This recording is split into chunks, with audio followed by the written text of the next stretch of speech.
I want to show you my shelf here that I have set up under in the closet under my stairwell. If you see the stairs on this side, so this is downstairs, and this is actually, I bolted it to the wall, and I still have room to walk in to my storage space behind here.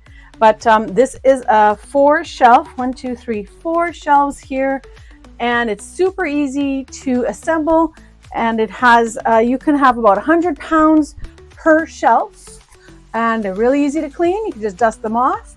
This could be in your garage, a storage unit, wherever you need, but I have it as extra stuff that I don't have space for in my kitchen cabinets upstairs.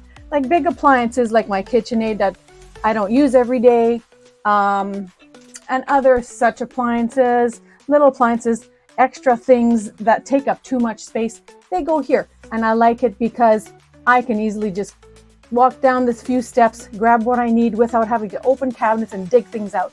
So this is what I use this utility shelf for, and it stores quite a bit of things. You can have bins on here so it could look less messy, but highly recommend it. They're very affordable, very lightweight, but very sturdy. And again, it comes with the assembly to bolt it to the wall, so you know this is going nowhere. Highly recommend this.